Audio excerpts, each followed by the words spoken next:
At aring nga mga kaibigan, dahil tapos na ang aming bakasyon din kami ay lilisa na din sa aming inupahang kondo. Ayan, at kami gahoy sasakay na naman din sa pintong umaandar. Elevator po. Ayan, lagi po kami dito nakakasakay sa isang elevator na to kasi yung iba po ay puno. Halos apat po yung elevator nito. At nandito na nga ho kami sa parking area. Ari na nga ho ang aming driver. Bagay na bagay ang may chikot sa'yo, darling. Ayan, tinan nyo naman. Talaga namang garang-gara. Ay, akala mo na may tunay na tunay. At ang next destination nga ho namin ay sa Picnic Grove. Ayan, doon kami mag-i-standby at mag-akudak-kudak. At nandito na nga ho kami sa Picnic Grove. Ayan, meron na naman ho ako nakitang Ferris wheel na napakalaki. Talaga namang super wheel. Pero hindi pa po siya gumagana, hindi pa po siya nag-ooperate. Ayan, kita nyo naman yung mga tao. Napakarami kasi nga New Year. Pero kahit siguro hindi New Year, laging maraming tao dito kasi Picnic Grove nga po. At napakaganda po kasi dito ng tanawin. Tanaw na tanaw po yung Bulkan Taal at saka napakalamig po ng lugar na kaya mas pinipili nila dito mag-picnic ng buong pamilya. Ayan, tinanin nyo naman talagang sobrang daming tao, hindi magkahumayaw. At syempre, ang person palusong na dito sa magandang tanawin. At talaga namang uma-aura-aura pa. Kala mo kung sino siya.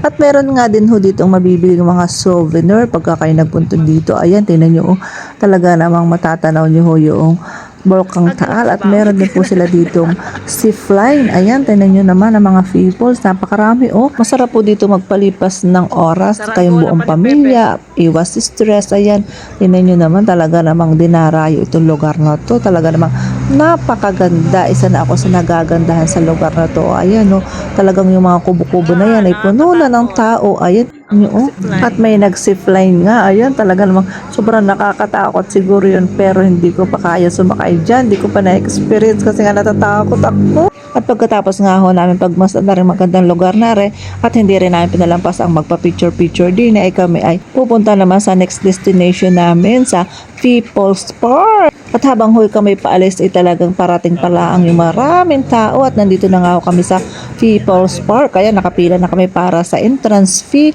at rin na nga ho tag-aahon na kami. Talaga din naman yung nakakahingal arin pag-aahon na arin pag may nahinaho ang tuhod ay hindi kayang lakaran arin pataas.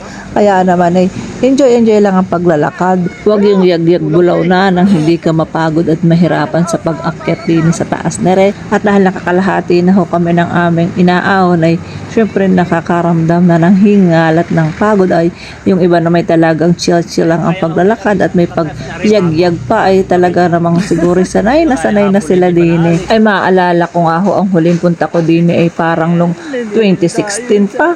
Ay tinan nyo naman napakatagal na.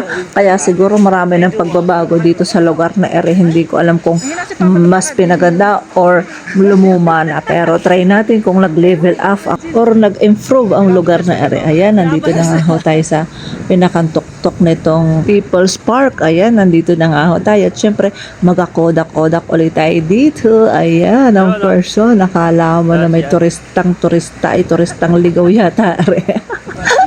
Ayan, nagkita nga ako dito ng wishing well. Ayan, pero wala siyang tubig. Pero marami din naguhulog na mga coins at may kasamang wish. Ayan, nandito na nga ho tayo sa malaking pinya. Kasi nga ho, ang pinagmamalaki dito ay pinyahan. Pero wala pa naman akong napapansin pagbabago or pag-improve nitong lugar na to. Parang lumuma. Pero okay pa rin, pasya lang kasi napakagandang lugar at tanaw na tanaw mo yung ibaba at saka nakikita mo yung pag-usok ng pag. Ayan, at dahil sinum ko nga ho aring aking camera din, nakita ko yung karsada, papunta daw ito dun sa mga condominium ng artista. Ayan, tingnan naman talaga namang may pag dito kaya malamig itong lugar na to, pero kaya pa naman ang katawan ko, hindi pa naman siya ganun kasi sobrang kalamig. Okay lang, kere pa. Nanay, pasang kayo nanay. At pag-akyat nga ho namin dito, syempre ito madadaanan ninyo yung isang dasalan. Ayan, At meron din ho ditong at kandilan, tirikan, pwede kang magtirik ng kandila. At ako nga ho'y nag-umakyat pa din na sa pinakataas pa nere. Ayan, tanaw na tanaw ko yung aming dinaanan sa pag-ahon. Ay talaga naman ng likong-likot na kakahingal. Ayan, talaga namang pataas talaga ere. At pagkatapos nga ho namin dito magkudakan, abay syempre kami ay bumaba na at nag-utay-utay ng maglakad palusong at talaga naman ho napakasaya. Enjoy na enjoy kami. Ayan, may pagkaway-kaway pa. Akala mo naman artista. At dumaan din ho kami dito sa bilihan ng mga souvenir. Ayan, napakadami. Iba't ibang klase ng souvenir ang mabibili mo dito. Pero may napansin akong isang souvenir na kay Chin. Ano ga namang klase ito? Nakalit. Kung malaki, bibili ako. At kami nga ay nag-utay-utay na at kami ay pupunta naman doon sa aming next destination, sa aming kakainan.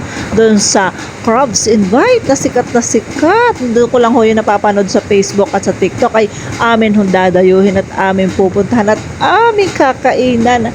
Napakasarap po talaga daw ng seafoods doon at hindi lang ho seafoods ang masarap doon at meron pa yung medyo umaalog-alog na palang malalaki kaya ating susubukan or ating titingnan nga kung talagang umaalog nga yung palang malalaki.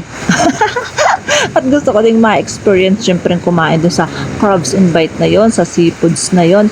Kaya naman thank you very much ulit sa aking baby loves at saka sa aking baby boy. Nandalo sa inyo, nakarating kami dito sa Crabs Invite. Ayan, nandito na nga tayo sa Crabs Invite na sikat dahil nandito na nga ho tayo. Abay dire-diretso na tayo dito sa loob nito. At umakyat na din kami dito sa taas nito. Ay, at agad ho kami sinalubong na ring waitress na Aredine. Ayan, at si Mr. naman. Talaga mo may pagtanong pa agad na kung saan na si Are para lang mapagurahan ng maigi. At nagpa-practice na nga ako ano daw gagawin nila pag nagtaktak na ng pala. Ayan. At habang nire-ready na nga ring table namin sa aming pagkain, ay kami gahon naman ay bumaba muna ulit. Nagpakodak-kodak din sa malaking heart. At meron po dito silang mga nakasulat sa mga puno-puno. Ayan, kayo na ho ang magbasa. Tinan nyo talaga namang iba't ibang hugot ba yun or mimis. Ayan, kung ano ka or anong nangyayari sa buhay mo ngayon, doon ka pwedeng umupo. Ayan, tinan nyo. Talaga namang napakaganda nga naman na rin Crabs Invite na rin. Talagang marami silang mga pakulo. At bumalik na nga ho ako din sa taas. Ayan, nakaready na yung aming kakaining seafoods at dinala na nga ho yung isang palang seafoods. Ayan, itataktak na yung seafoods na isang pala. Siguro itong palang ito ang aalog-alog habang tumataktak. Ayan na nga, inaalog-alog na yung pala habang tinataktak ang seafoods. Talaga namang tingin pa lang ay napakayamin at napapatakam ka talaga namang nga aring aking kasama. Tinan yung maigaling naman na talagang alog ang pala eh.